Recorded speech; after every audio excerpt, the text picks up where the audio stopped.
Welcome to Cause Before Symptom, uncovering the real cabal and spiritual forces that are controlling the world.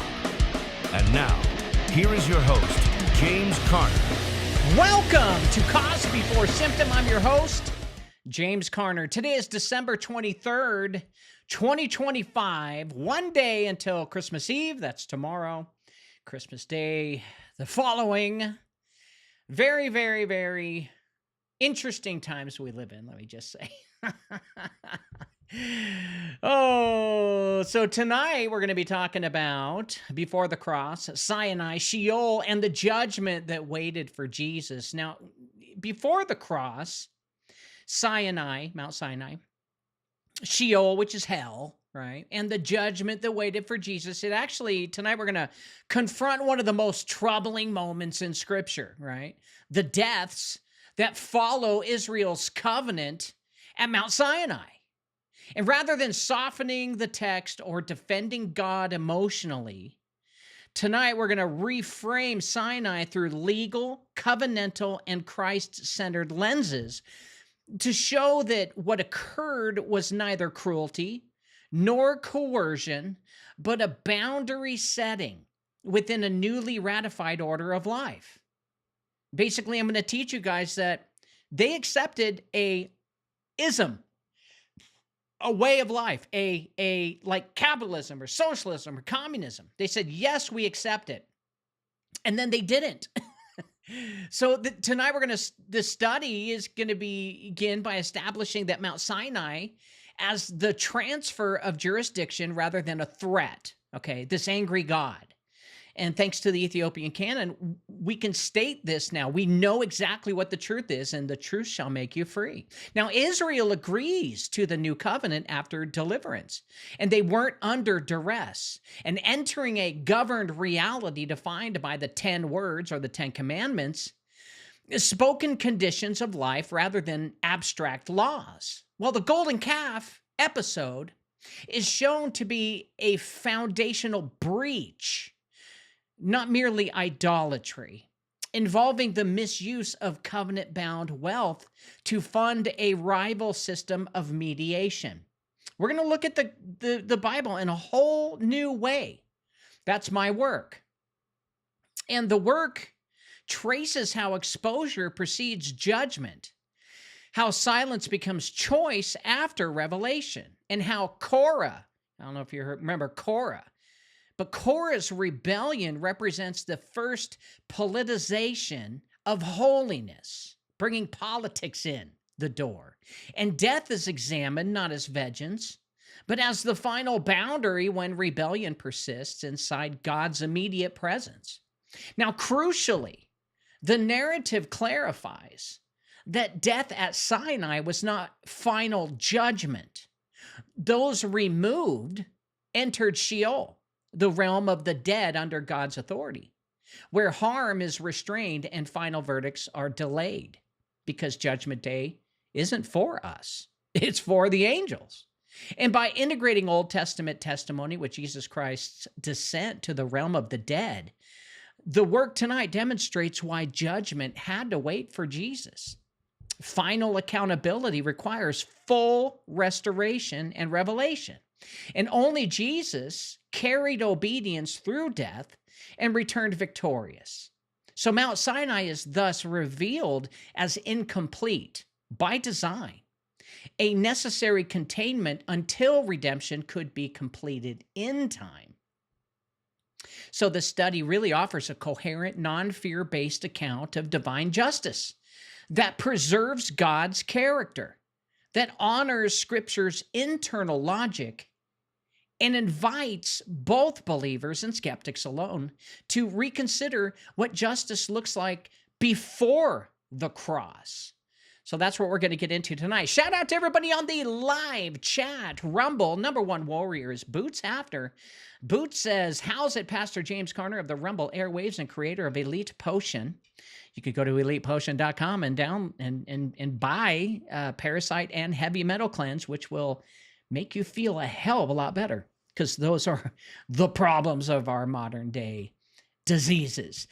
He says, how's it, warriors and listeners? Welcome in. And if we all could just help out our host, hit that thumbs up button. Thank you, Boots, for reminding me. If you hit the thumbs up button, then the algorithm for Rumble puts me up. It doesn't matter how many subscribers I have. It matters how many likes I get. Now, I'm not about asking for likes. I hate that. But if you guys want to spread this message, you have to hit that like button if you think that this message should bear repeating. Number 2 warrior is Scorpion saying, hey, warrior family. What's up, Scorpion? Thanks for being here. Number 3 warrior is Texas militia official saying, howdy. What's up, pal? Partner. Surfer wife. Number 4 warrior says, hey, family. Merry Christmas. Merry Christmas indeed. Let's get into breaking news.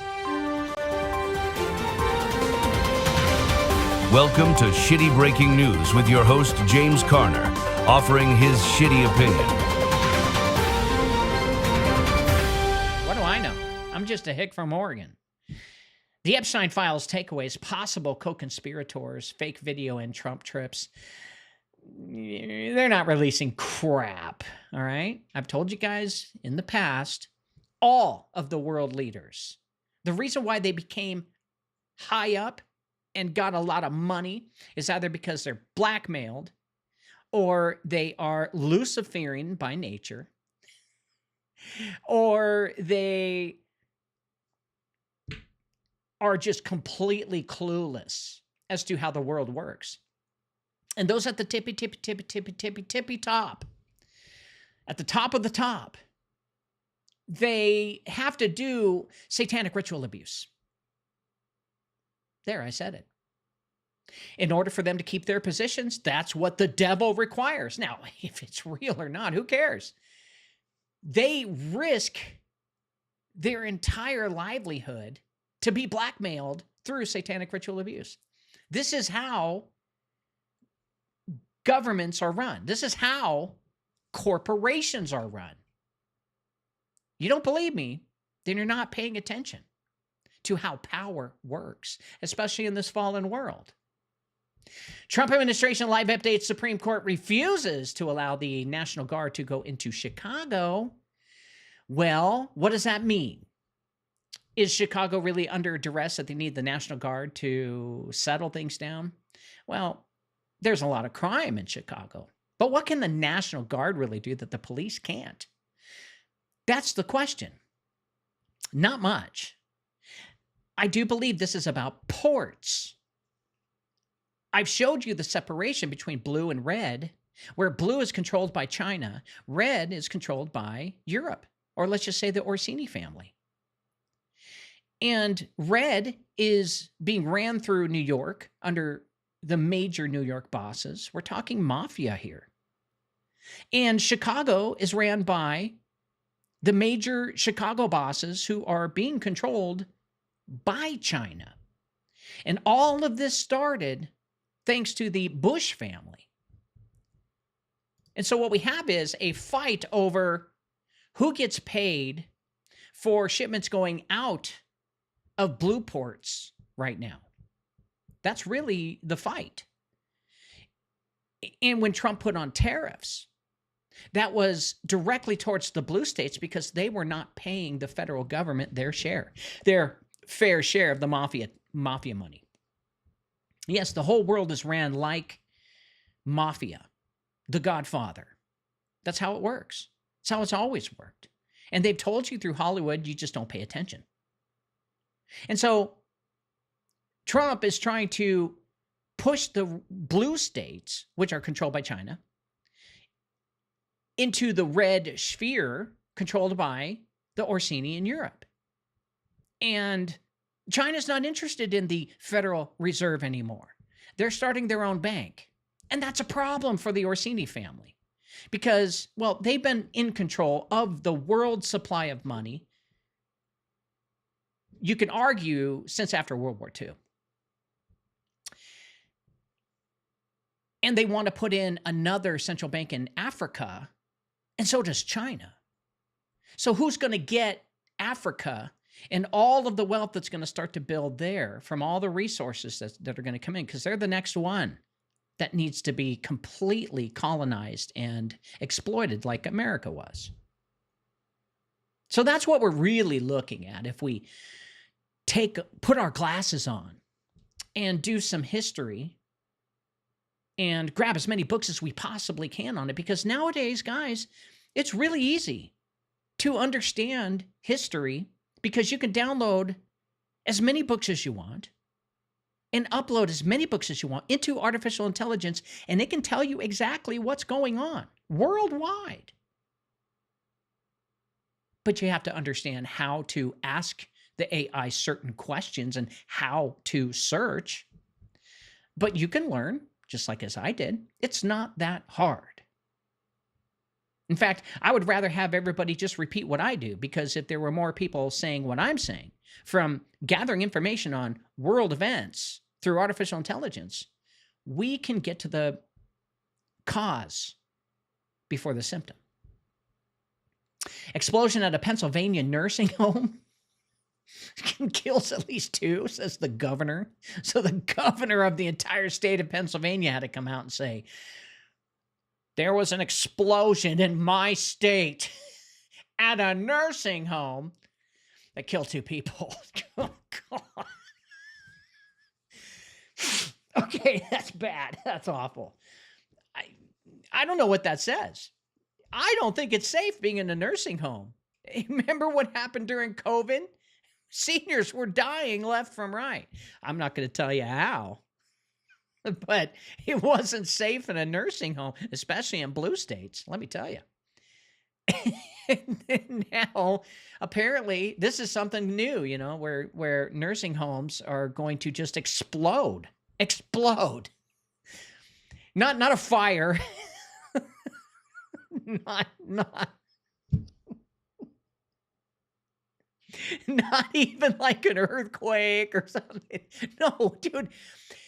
An explosion. Now I feel awful for the families involved. That sucks. I'm sorry that 2 people lost their lives. How? What machinery is inside a nursing home that would even facilitate an explosion? It's not the soda machine. It's not the HVAC. What in the hell is going on? So that happened. Mother suspected of murder after officials find body of California 9-year-old girl. Mother killed her daughter. Ouch. I don't know what to say to that. That's horrific. That is, the mother is suspected of it. Well, that's breaking one of the 10 commandments. Don't kill people. Trump's tanker crackdown paralyzes Venezuelan oil exports. But Venezuela's been able to get a few tankers out towards China, just a few. And that does show how America is being a pussy when it comes to their little puffed up feathers, having our military, an aircraft carrier in the Caribbean. It didn't work because Venezuela took their warships and they followed a tanker out. So one tanker got out. One tanker got out. What does that mean? It means America got their bluff called on them. So unless America, picks up the pace, starts blowing shit up, what we're really about, oil, meaning go blow up the ports or blow up the oil refineries there, whatever, but blow shit up to say that, hey, we're here for the oil. We're not here for the drugs. We could care less. Yeah.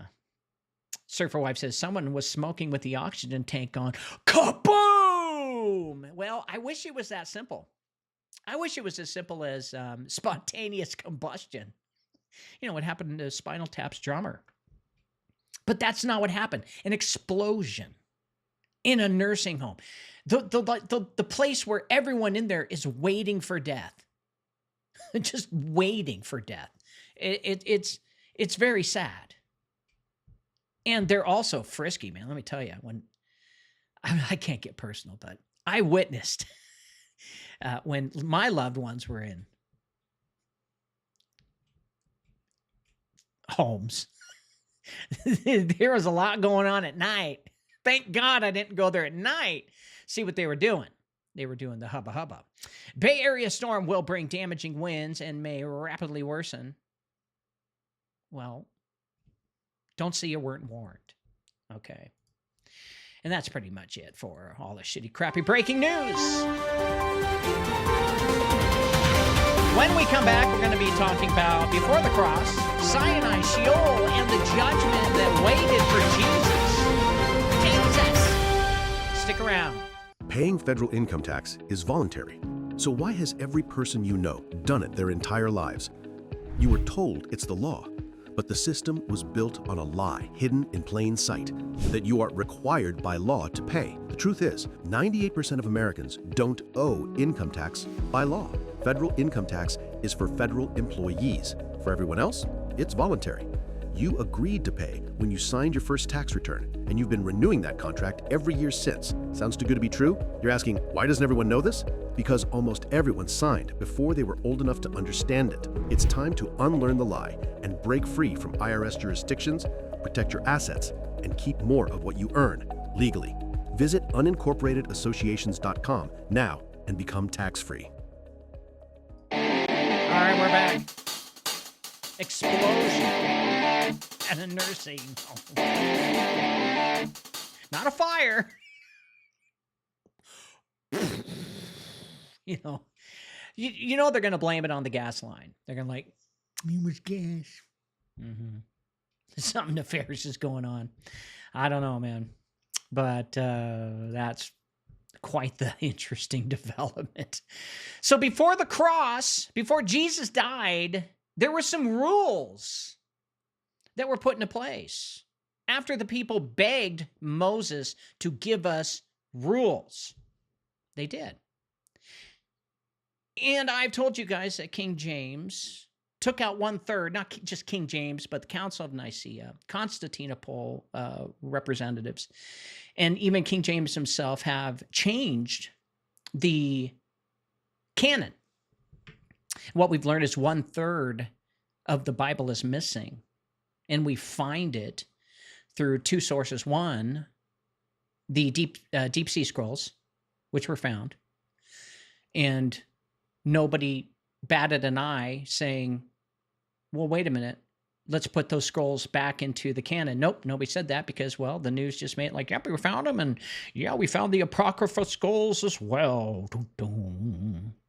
But Ethiopia, the keepers of the original documentations, and all they did was they just wrote from Greek to Hebrew, which the Old Testament was written in Hebrew, the New Testament was written in Greek, and they just translated it from that to Ge'ez, and they kept their scrolls away from the public, away from empire, because they were sacred. And they studied them, of course, with their copies, but the originals they kept away from empire, and they did a great job of it. And we're learning so much more about the Bible because, well, what they removed were all of the parts that mentions how God is very merciful and loving. And they removed all of the parts where it makes God an angry God and easier to control people, and especially easier to get them to pay their tithes. So what Rome built was a toll booth Jesus. And we're learning this as we go. Quite shocking. And tonight we're going to learn about the event at Mount Sinai. Now, the King James Version tells us Moses takes them to Mount Sinai, and then they tell us, we want to know your God. So God speaks on the mountain, and they freak out. Oh my God, don't ever do that again. Okay, the voice of God was heard through that valley, and it scared the crap out of them. They went up to Moses, and they said, you tell your God We will do whatever that thing wants, but don't ever have it talk to us ever again. Moses said, fine. So God goes up the hill to Mount Sinai, and he's there, or Moses does, and Moses is there for 2 months. And when he comes back, after God wrote with his finger the 10 words, or the 10 commandments, the Ethiopian canon calls it the 10 words, the 10 commandments, he comes back, and Aaron, his number 2, follows in line with what the people do, and the people end up taking all of their wealth, shoving it into a fire, and they built this calf that they started worshiping, saying, we want something we can see.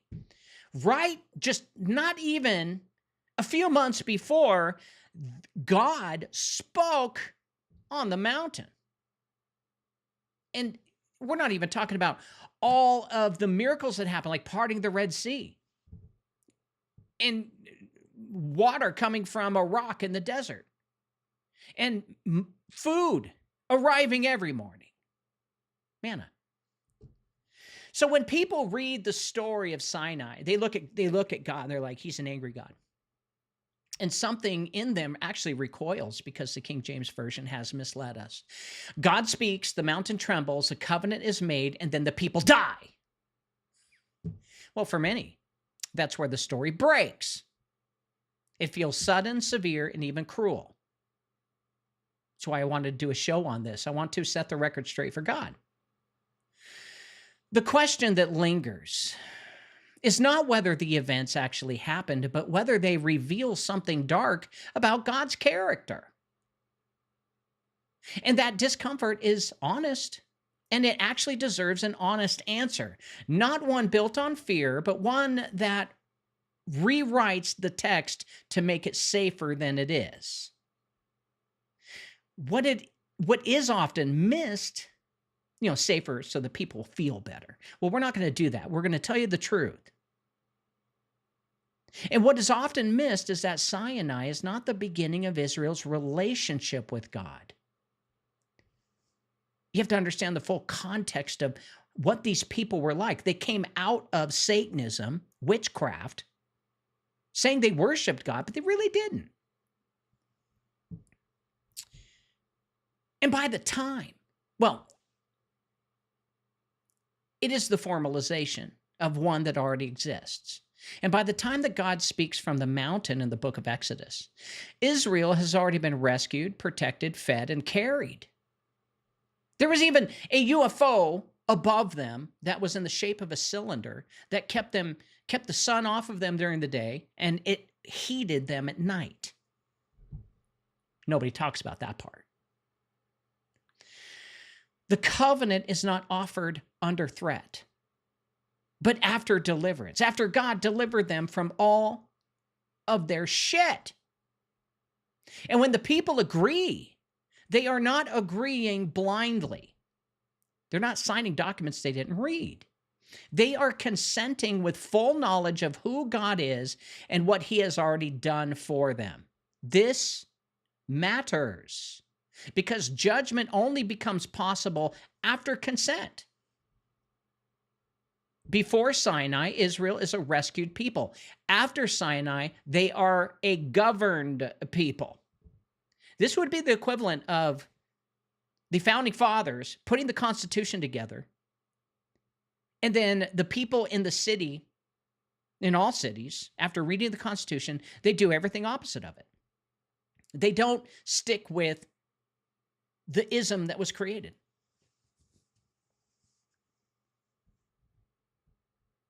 This matters because judgment only becomes possible after consent. Now, before Sinai, Israel is a rescued people. That's it. They're not a nation. After Sinai, they are a governed people. And what God gives them are not simply laws. Scripture calls them the 10 words. Words, not statutes. And in the biblical worldview, a word is not a suggestion. It is an ordering of reality. These words describe what life looks like when it is aligned with its source. To violate them is not merely to disobey a rule, but to step outside a livable state of being in God's presence. This is why the golden calf is not a minor failure. It wasn't just a little law broken. And it is not a lapse in discipline either. It is the complete rejection of the very first word. Don't have any gods before me. And I'm like, oh, screw this. It happened within 2 months when Moses was gone. He was installing a substitute mediator while standing at the foot of the true one. Now, the gold used to make the calf is not incidental. There's meaning behind this. Israel leaves Egypt very wealthy. They took all their gold by God's own provision. But once the covenant is ratified, that wealth is no longer neutral. It is pledged. Your wealth is a part of the country's wealth now, part of the nation of Israel. And when the people melt it down to build a calf, they are not just worshiping wrongly, they are funding a rival system with covenant-bound assets. Moses' response makes this clear. He destroys the calf first. This is exposure, not punishment. And the lie is rendered powerless and internalized as emptiness. Only after the truth is made unavoidable does judgment even become possible. When they were in the desert, they had no consequences for their actions until Mount Sinai. And when the call is made, who is on the Lord's side? That's what Moses said. Okay, whose side are you on? Well, alignment is offered publicly. Silence is no longer neutral. So many step forward, and they lived. And those who persist after revelation, after the ism is put into place, they are active resistors. Those who persist after revelation are not victims of group punishment. They're active resistors. And this distinction really matters because it shows that what follows is not rage, but restraint finally released. And then there is death. This is where most explanations fail. Why not exile? Why not fines? Why not time? Well, because Sinai is not a distant throne room. God's presence is immediate. There is no neutral space to send rebellion. Life itself, when used to propagate disorder inside that presence, becomes unsustainable.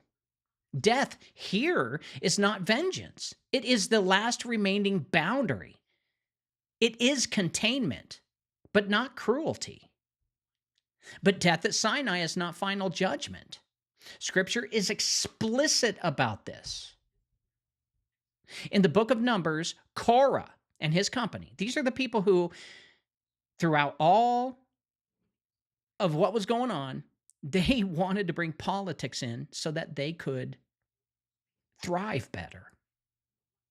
They were bringing in the politics of Egypt. And this isn't God's plan. He wants to build a whole new ism.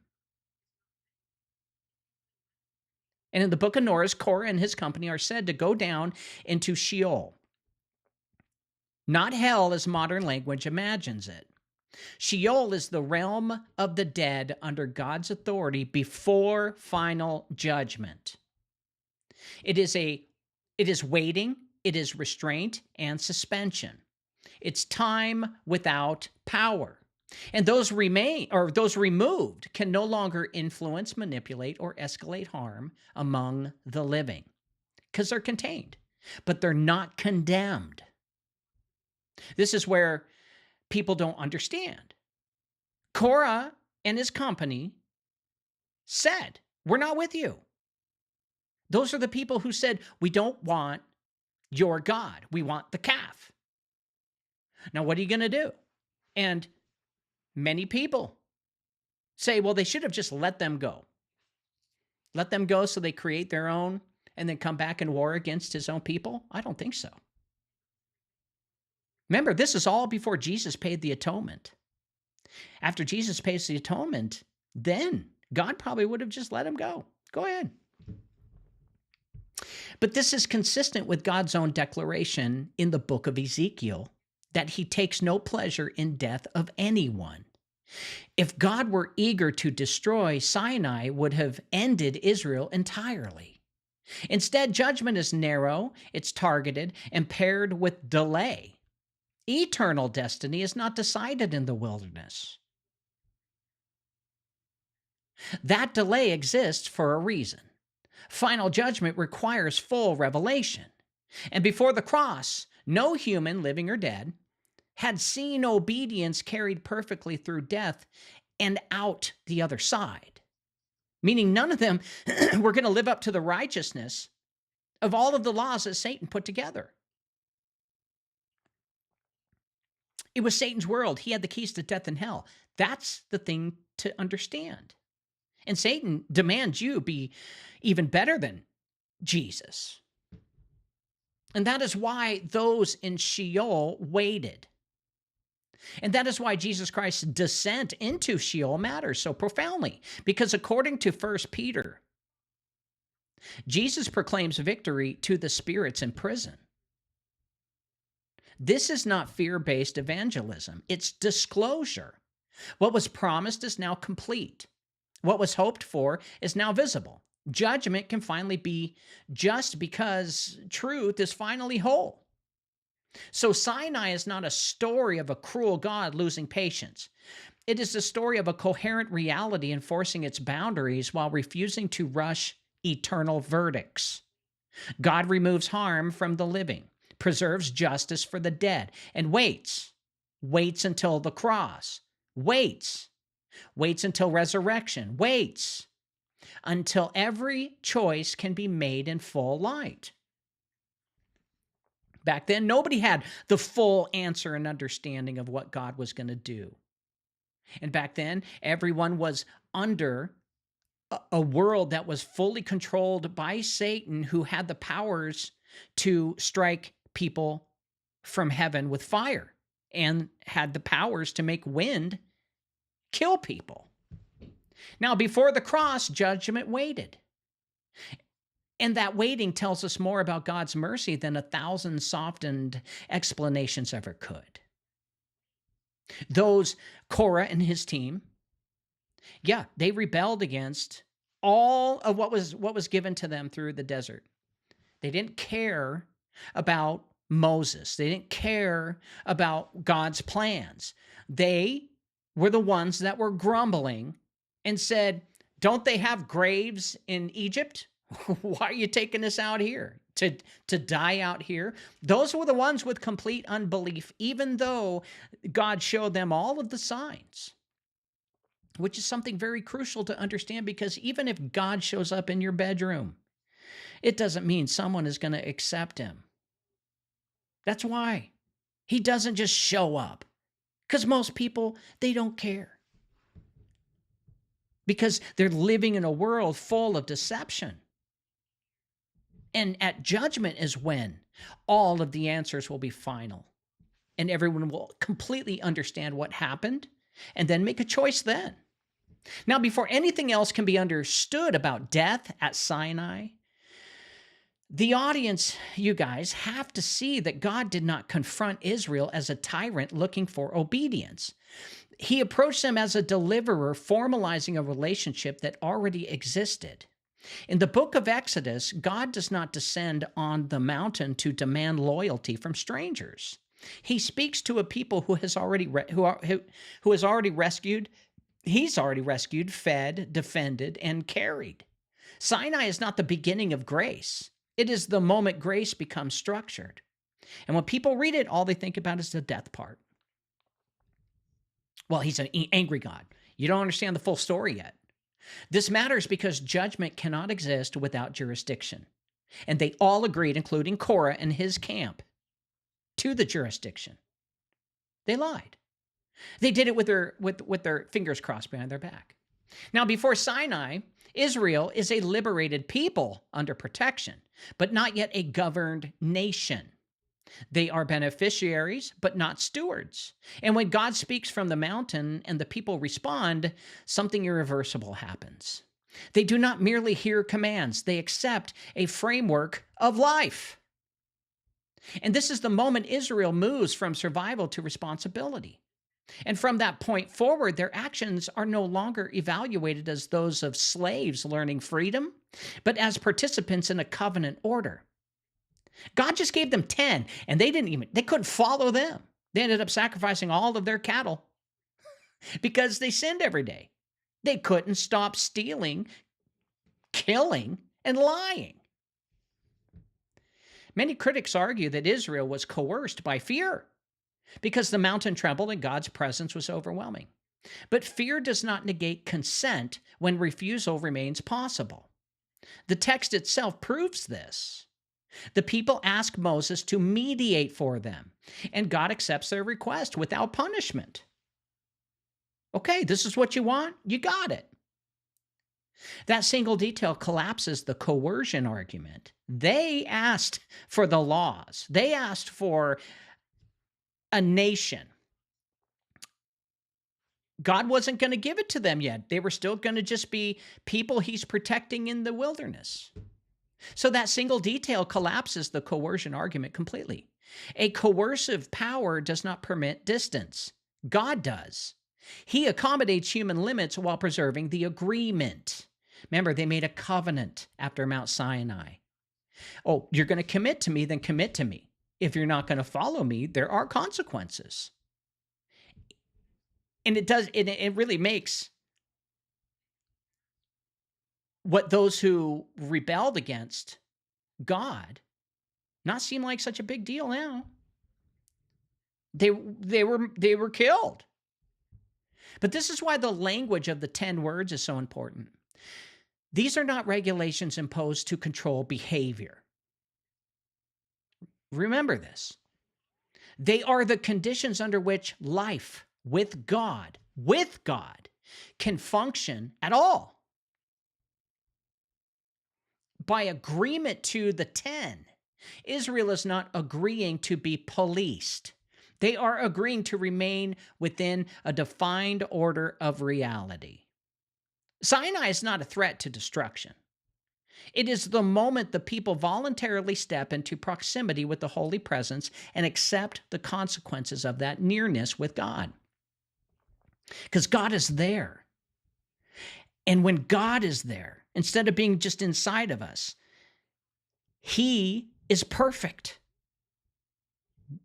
So there was a lot to be expected, but only 10 things. And if you go through the 10 commandments or read them, did they really bother you that much? Do they bother you? Oh my God, I have to honor my mother and father. Screw them.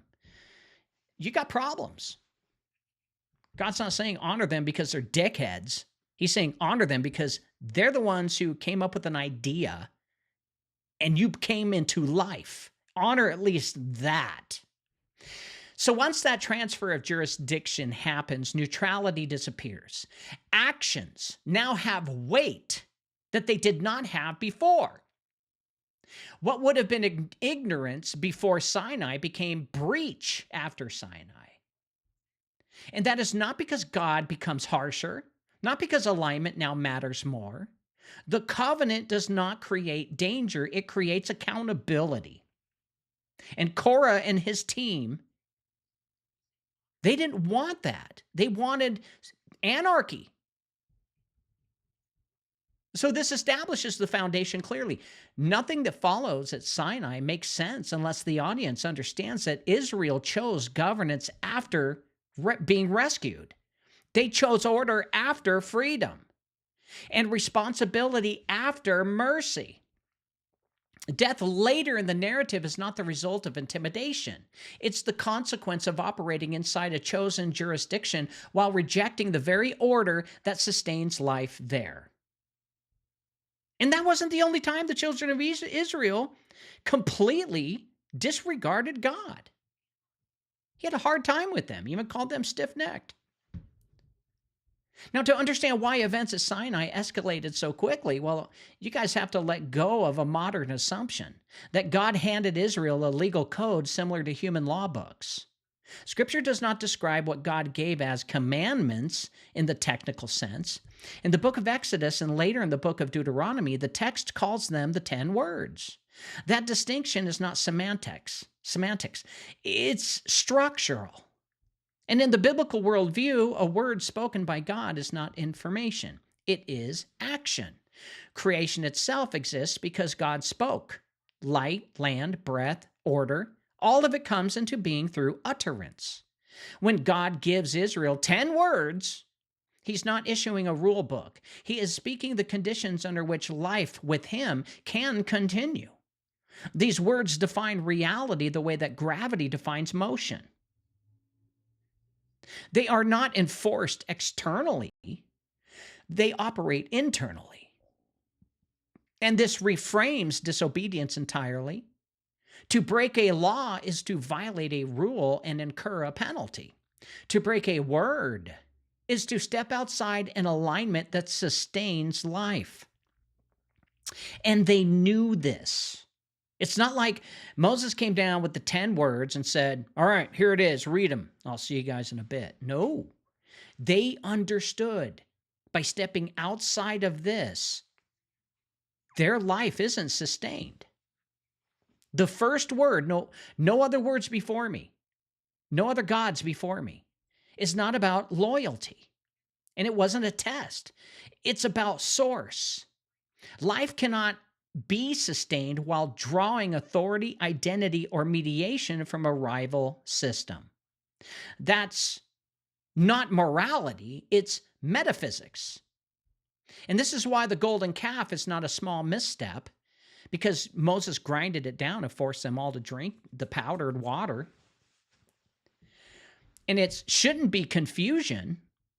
It is the immediate violation of the foundational word that makes all the others possible. Don't have any gods before me. Moses leaves for 2 months. He's up there for 60 days, fasting and hanging out with God. Now, the people are not rejecting God's existence. They are replacing his mediation while standing in his presence. You see, they want the benefits of proximity without the submission that proximity requires. You see, they asked for God. He came. It was too much for them. Then they asked for rules. And he said, if you want my presence, it's not going to be easy. And like, give it to us anyway. Just don't talk to us because that scared us. Well, once the words are understood as reality conditions, the speed of consequence stops by being shocking. Because if someone steps outside breathable air, the issue is not punishment, it's your environment. If you don't have air, you're not gonna breathe. If you step onto Mars, you're gonna have problems. Sinai is not a classroom where rules are graded over time. It is a habitation zone where alignment determines survivability. So this also explains why the rest of the law comes later. Case law, sacrifices, restitution, procedural, all flow from the words, the 10 words, the 10 commandments. So you cannot apply regulations until reality itself is acknowledged. Sinai does not begin with do this or else. It begins with, this is how life works with me in your midst. So here we just established the critical shift. Israel is not being tested on obedience. They're being invited to remain inside an ordered life. And God didn't hold them hostage. They could have left any time. They could have left any time. When the words are violated, the danger is not divine anger.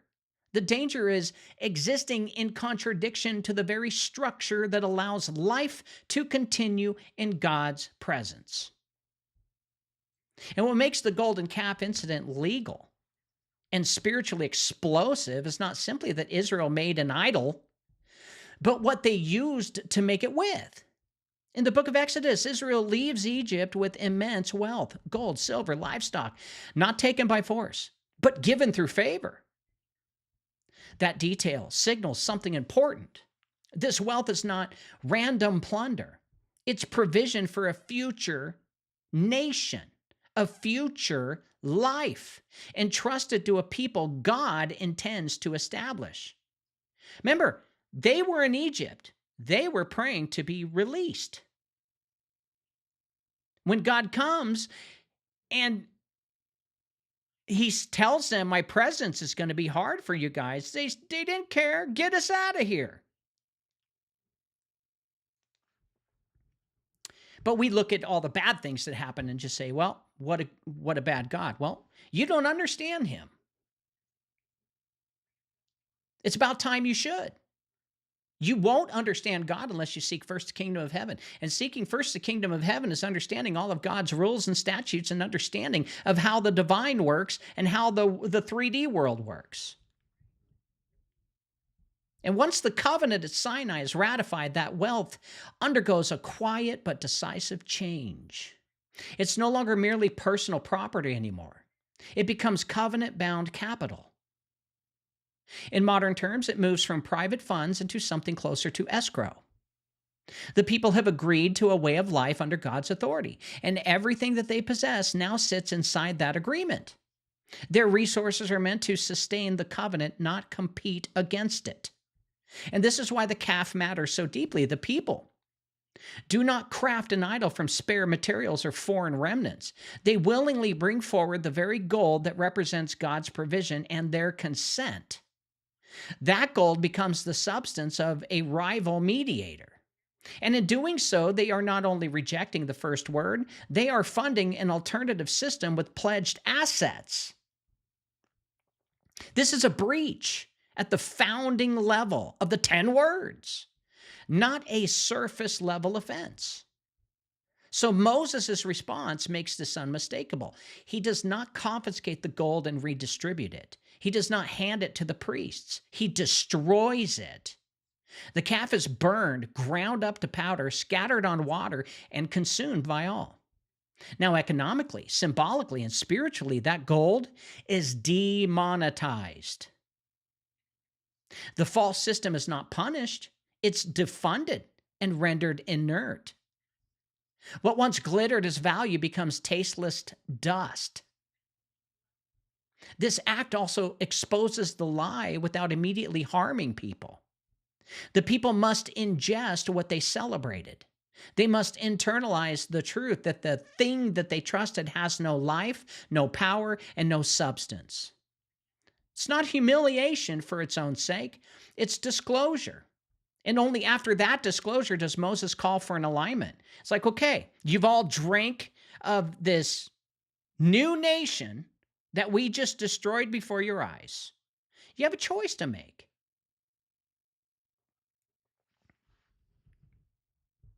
Only after that disclosure does Moses give them a choice. Judgment does not begin with violence. It begins with truth. He gave them a choice, choose sides. Now, this should clarify that Mount Sinai is not about religious offense alone. It is about the misappropriation of trust. The gold represents provision, consent, and future stewardship. Using it to build the calf is not just idolatry, it is the first act of covenant corruption. Once that is seen visibly, the seriousness of what follows is no longer exaggerated. It's exact. It makes lawful sense. And one of the most overlooked details in the Sinai account is what happens before anyone dies. Judgment does not begin with violence. It begins with the exposure. In the book of Exodus, Moses' first act is not to call for punishment, but to destroy the calf and force the lie into the open. The order here matters. The false system is dismantled before any line is drawn before the faithful and the rebellious. And remember, the rebellious could have just said, okay, we'll go with you. I'm done with rebelling. They didn't. Moses drew the line and they chose. When Moses grinds the calf to powder, scatters it on the water, and makes people drink it, this is not symbolic cruelty. The gold was good for them. Gold is really a good for the body, believe it or not. And it is legal disclosure. In the ancient world, consuming something meant taking responsibility for it. And what the people endorsed externally, they are now required to confront internally. So the idol that promised guidance, stability, and presence is reduced to inert dust. So the people do not suffer physical harm for it, but they suffer disillusionment. They suffer from the lie that was stripped of mystery and power. And they didn't like it. This moment levels the field here. Everyone drinks it. But not only the instigators, not only the fearful, not only the silent, the entire camp is forced to face the same truth before any judgment occurs. This is critical for understanding God's justice. No one is condemned under deception. No one is punished while still confused. The false mediator is fully exposed before accountability is enforced. Only after that does Moses issue the call. Who is on the Lord's side? It wasn't a threat. It's an opportunity for realignment. The people are given a clear choice after the lie has been dismantled and after the truth has been made unavoidable. Movement toward God is possible. Silence at this point is no longer ignorance. It becomes a decision. And this exact thing that happened at Mount Sinai is going to happen in the courtroom of heaven. Right now, you're drinking the gold powder. Yeah, all of us, worldwide. And then after the lie is exposed, God is saying that after judgment, we're all going to be asked, and a line will be drawn. Choose Jesus and heaven, or choose the second death.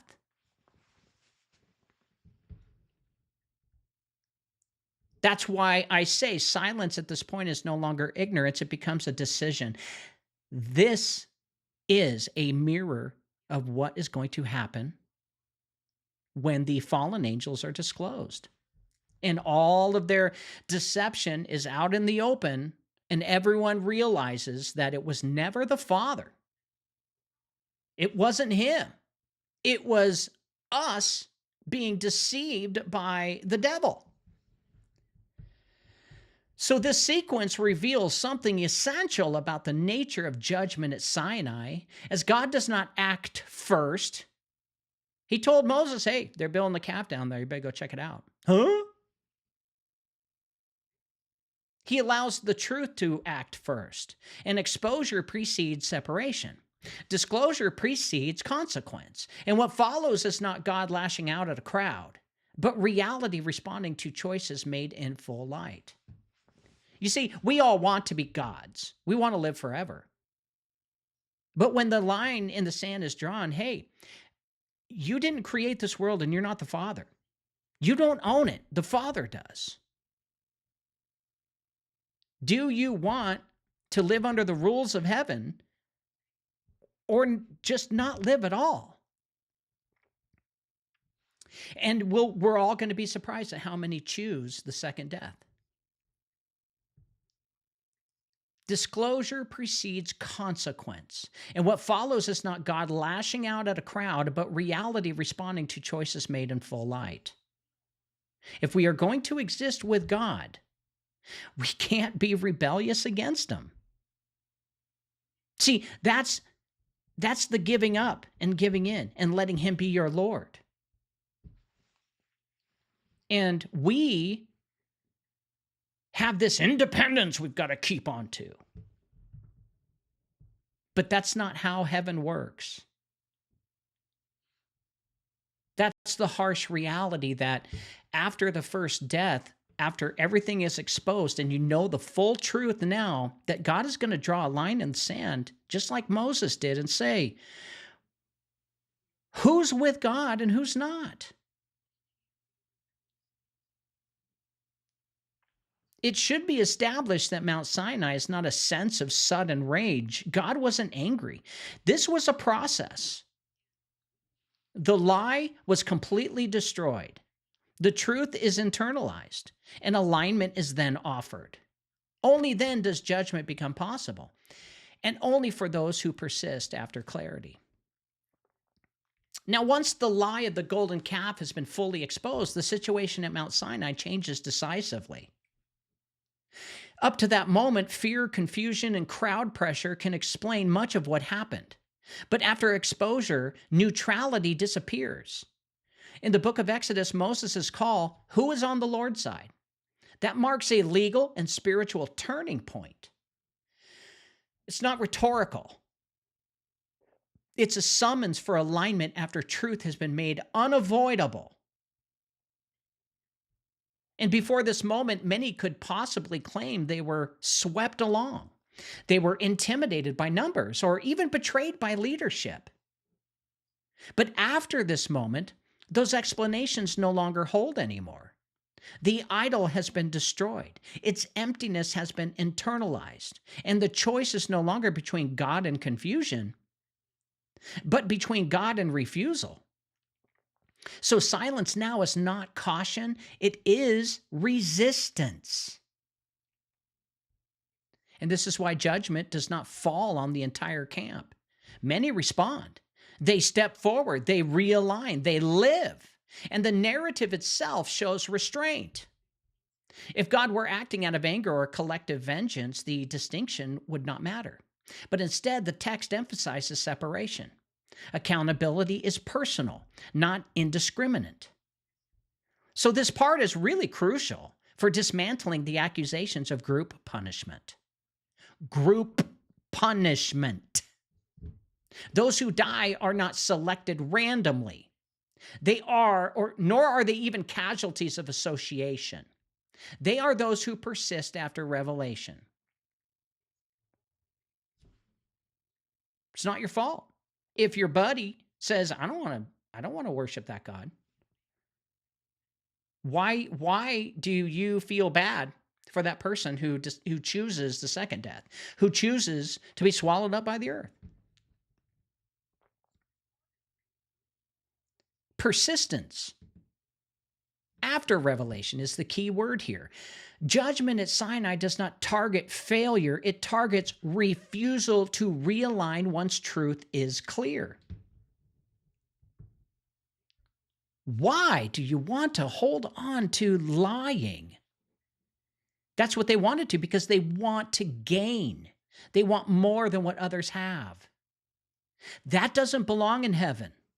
Not in God's presence. It can't belong in God's presence because it's not Him. We're drawing the line between those who want for themselves versus those who want to follow and worship God. And this also explains why leadership fear. Remember, Korah and his people, they wanted a newer version. They did not want the presence of God. They continued to push Him away because it exposed their sin. And they did not want their sin to be exposed because they wanted to rule. That's it. And they ruled through leadership fear, such as Aaron's earlier capitulation. Aaron gave in to their orders because he was scared. That does not result in immediate death, because fear can be corrected. And it was. And Aaron chose to be with Moses. Silence after exposure cannot. The covenant allows for weakness, but it cannot tolerate sustained opposition inside God's immediate presence. With God, you can't have your cake and eat it too. You're responsible for your actions. And when the truth is out, you cannot blame it on anybody else but yourself and your choices. And why is this so bad? This actually builds character. It makes a better person out of you. But this is the clarity here that death at Sinai is not the result of a mob being punished for the actions of just a few. They are the consequences of individuals choosing to remain aligned with a lie after it had been fully dismantled. Judgment follows clarity, not confusion. Sure quiet in this church tonight. What begins with the golden calf does not end there. It reappears later in a more refined and dangerous form through Korah.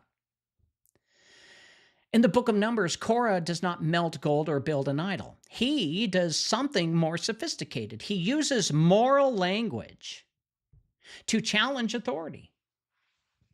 Moral language. Korah. And in the book of Numbers, Korah does not melt gold or build an idol. He does something more sophisticated. Moral language. And he speaks of equality. Oh, we've heard that before. He becomes the first politician. He speaks of equality, shared holiness, shared. Just because you're holier than that other person doesn't mean you're a bad person. No, you're equal in holiness. And fairness. Where's the fairness in here? This God is mean. He speaks of equality, holiness, fairness, but not because he rejects God, but because he wants to redefine how God's authority is accessed, especially when they're right there in the presence of God. The first politician comes out, and through words, he speaks tickling ears talk. And this is what makes Korah different from the fearful crowd at Sinai. The calf was panic-driven. Korah was very strategic. He's not confused. He's not reacting under pressure. He organizes, persuades, and gathers respected leaders. He frames his challenge as a correction of injustice rather than a seizure of power. He said, all the congregation are holy. You're all holy. Well, the statement is partially true, and that is not what makes it dangerous. Korah's rebellion is not theological disagreement. It's political usurpation. He's not asking to serve. He is claiming the right to mediate. And in the ancient world, priesthood is inseparable from authority, legitimacy, and control of offerings. To challenge who stands before God is to challenge who governs the people. Well, Korah is not opposing hierarchy because it's corrupt. He is opposing appointment because it limits access. Politics. And this is why God does not debate Korah. Debate would legitimize the framework that Korah is trying to impose. Instead, God proposes a test that exposes reality rather than rhetoric. Korah isn't allowed to present himself fully. So nothing's hidden here. And when the earth opens, it's not spectacle, it's jurisdictional removal. The system Korah represents is denied space to even exist. So the moment shows that the real threat to covenant life is not ignorance or weakness, but the politicization of holiness, which is not allowed in heaven. Heaven is a monarchy. Because God created it, it's his. We seem to forget this little part. It's not ours. We're heirs to the throne, but he's not going anywhere. He's not going to hand off his crown to a successor. So this moment shows that the real threat to covenant life, living with God, is not ignorance or weakness, but the politicization of holiness. And when authority is detached from appointment and reattached to persuasion, power does not disappear. It concentrates invisibly. And that is why Korah's end is total. Partial correction would allow the same logic to survive and reconstitute itself. It should be established that Sinai's judgments are not reactions to primitive superstition. They are early interventions against a pattern that, if left alive, would become permanent. And still, Korah's actions happened again in Israel regardless. Because they stopped, thanks to Solomon,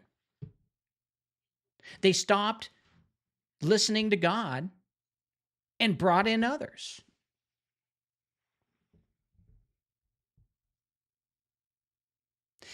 Korah represents the first attempt to turn covenant life into a power contest.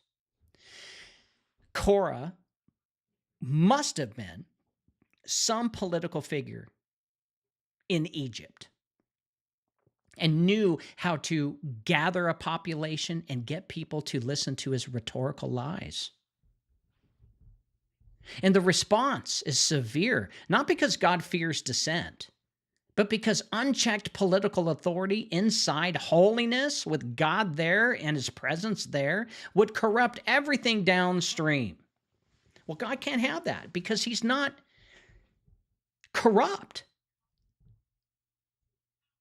Remember, we're talking about a fallen world here, and all of this happened pre-Jesus paying the atonement.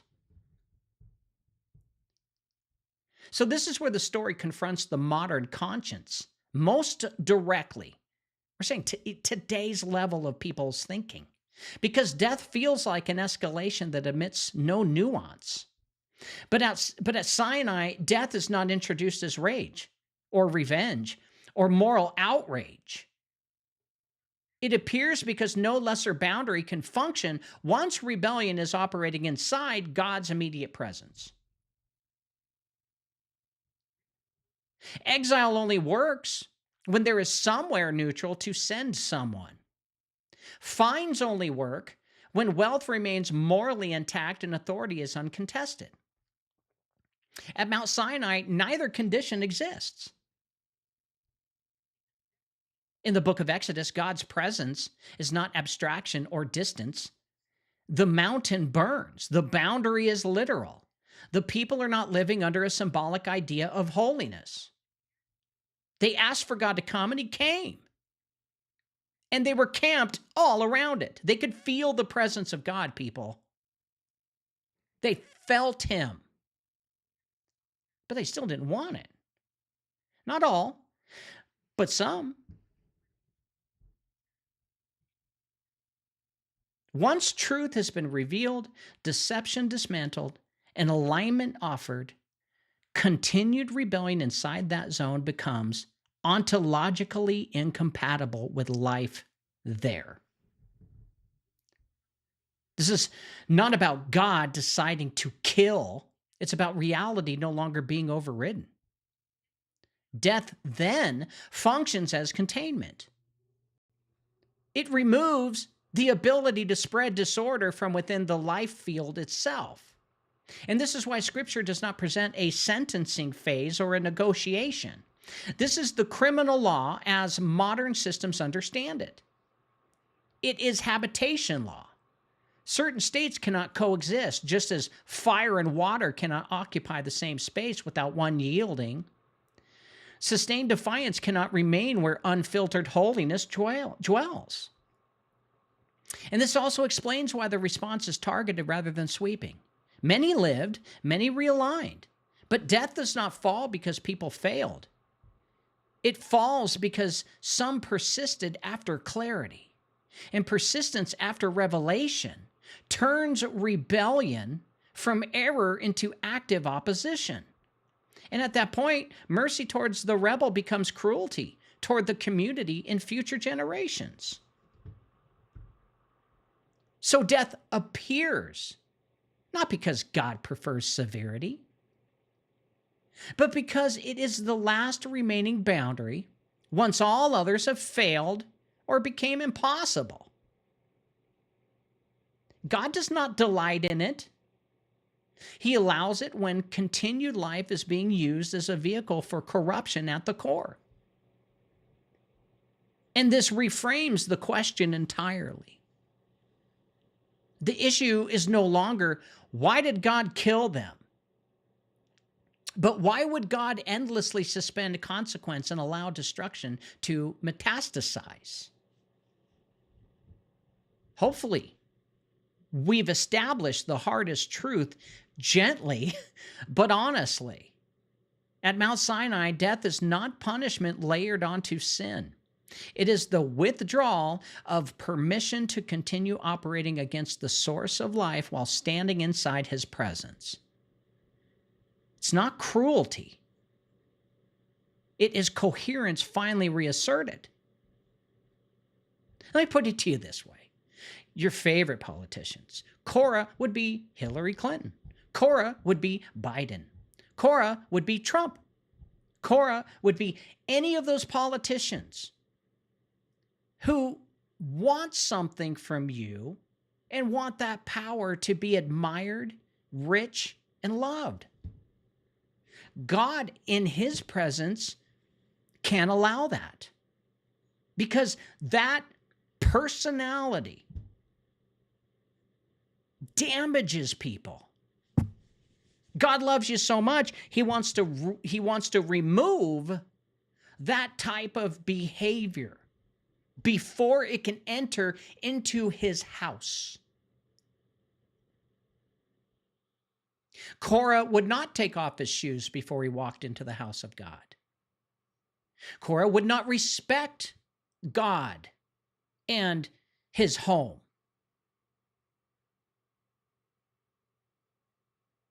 Because Korah is jealous of God's home and what he has. Now, to prevent misunderstanding, I want to make a little distinction here where Scripture itself insists on death at Sinai was not the end of the story. In the book of Numbers, when Korah and his company are removed, the text is explicit about where they go. They descend alive into Sheol. That detail matters. Sheol is not the lake of fire. It's not the second death. It's the eternal condemnation, or it's not even eternal condemnation. No such thing exists. It's the realm of the dead under God's authority prior to final judgment. God just sent him to jail. And Sheol wasn't created for man in the first place. It was a temporary hold until the judgment.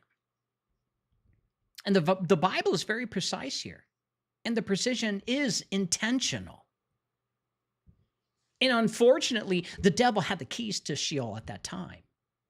So the devil could go down there and torture them all he wants.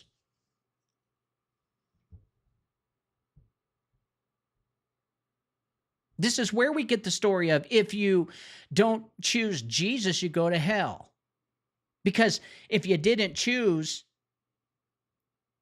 the God of Abraham, Isaac, and Jacob, that's where you go. Because Satan had the keys. So this means Mount Sinai is not a final sentencing event. It's a jurisdictional removal from active life within the covenant space. Rebellion like Korah and his people who chose when the line was drawn, no, we don't want to have anything to do with you. That cannot happen, or those people can't be around God's children, period. That's what he's trying to do. He's trying to protect those who don't want, those who don't covet, those who are not interested in power or money or praise. They need protection. Who's going to protect them from Korah? And those who die are no longer able to influence, organize, persuade, or spread disorder among the living. But Scripture does not say that their eternal fate is decided at that moment. No. The silence around final destiny is not a gap. It's just restraint. And God does not rush eternal verdicts where revelation is incomplete. In fact, Korah and his team were there when Jesus paid the atonement, and he came down there and he spoke to them and said, one last chance before judgment. You could come with us to paradise, which is right across from Sheol. There was a great divide there. It's talked about in the Bible, the Bible. So we don't know if Korah and his team decided, yeah, fuck this, we're out of here. We'll come with you, Jesus. We don't know. But they had another chance. And even then, there's still another chance after that. That after judgment towards the angels, the fallen, are settled, then the line is going to be drawn one final time. Who is going to live in the presence of God, or who is going to not exist anymore? Because rebellion can't happen. Sorry. God doesn't like war. Sorry. God isn't interested in hate. Sorry. God doesn't like it when people fight for jealousy. Now, Jesus later clarifies this structure when he speaks of Abraham's bosom in the Gospel of Luke. Abraham's bosom is right next to Sheol, believe it or not. And Jesus even on the cross said, hey, today you'll be with me in paradise. So Abraham's bosom is paradise. Now, within Sheol, hell, there is distinction, comfort and distress, separation without annihilation. Not everyone experiences the same condition, however, but all await something not yet finished. This confirms that death before the cross places people in waiting, not conclusion. This aligns with God's own declaration through the prophets. In the book of Ezekiel, God states plainly that he takes no pleasure in the death of anyone.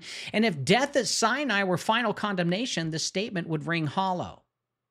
Instead, death functions as restraint, paired with patience. God removes immediate harm without foreclosing future justice or mercy. So here we reframe the emotional weight of this story. That God does not kill people because he is done with them. He removes them because they cannot remain alive there. So their story pauses. It does not conclude. And since Jesus has the keys to death and hell, if a Rockefeller dies, the ones who just greedily took, who changed medicine from plant-based medicine to crude oil. If Jesus decides, I think they need to spend some time in solitary instead of paradise, then he may put them there. It's his choice. He's got the keys, not the devil anymore. Because the devil, as we showed last night, was proven that he cannot handle having that power. Because he kills everything in sight when given limited authority, as we learned last night on the book of Job. So here we reframe the emotional weight of this story. God does not kill people because he is done with them. He removes them because they cannot remain alive there. And their story, it pauses, but it does not conclude. Final judgment waits for a moment when truth is complete, revelation is full, and choice can be made without shadow. So Mount Sinai enforces boundary here, and eternity waits for Jesus Christ. And this is where the framework becomes clear enough for even a skeptic to follow. Sheol is not presented in Scripture as a torture chamber or moral dumping ground. It is due process across time. And those who die before the cross, righteous and unrighteous alike, enter a state where action ceases, influence ends, and truth can no longer be avoided. Power stops, crowds disappear, excuses thin out. And what remains is awareness without distraction. Now, in the biblical record, Sheol exists because final judgment requires full revelation. Before Jesus, no human being, living or dead, had been obedience or had seen obedience carried completely through death and back into life. So judgment without that disclosure would be premature. That is why Scripture consistently treats Sheol as a waiting realm under God's authority, not a place of chaos outside it. Removal to Sheol is not abandonment, it is restraint with purpose. And this is why the New Testament speaks very carefully about Christ's descent. In the first epistle of Peter, Jesus proclaims to the spirits in prison. This is not an emotional appeal or a second round of persuasion. It is an announcement that what was promised has now been completed. So truth is no longer partial. Alignment or refusal can no longer hide behind ignorance, fear, or distance. So seen in this way, Sheol is not about suffering for past failure. It is about waiting for clarity. Those removed at Sinai were no longer able to harm others, no longer able to manipulate systems, and no longer able to escalate rebellion. They were contained while history moved toward the cross. And that containment protected the living and preserved justice for the dead at the same time. So this should establish something crucial for you to grasp. God does not rush eternal verdicts. He restrains harm, preserves order, and waits until every decision can be made in full light. So Sheol is not God losing patience. It is God refusing to judge prematurely. So everything in this story points forward to one unavoidable conclusion.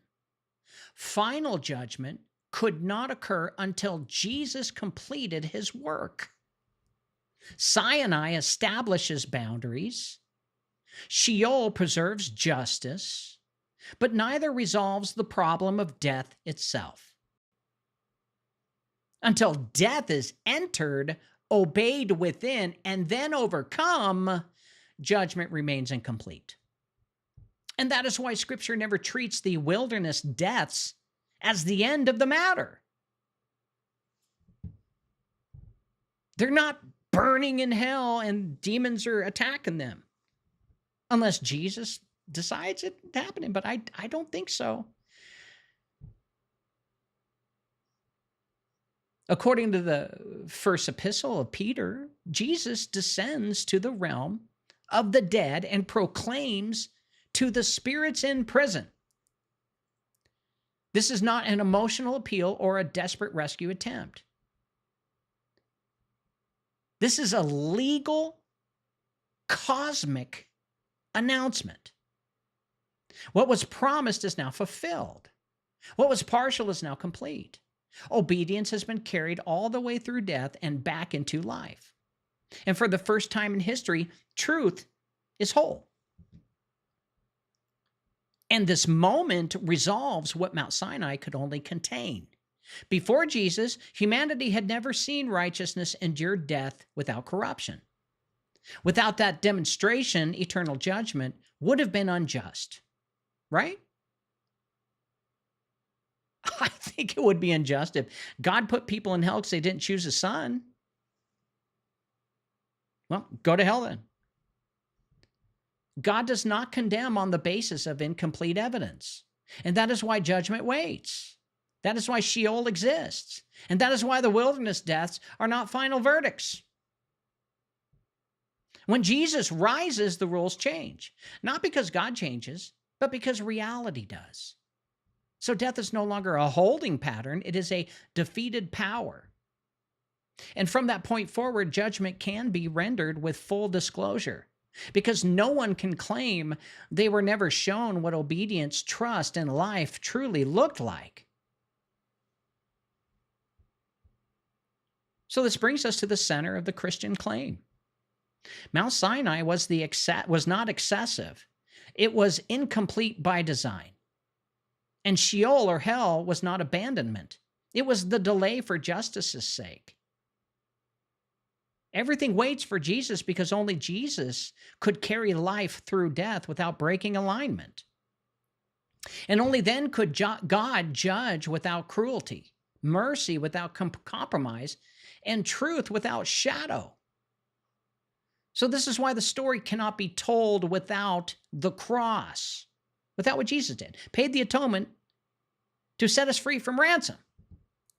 And this is why the judgment at Mount Sinai waited. So they didn't die. They were swallowed up and put into hell. Or the garbage dump. That's what they called Hades or Sheol.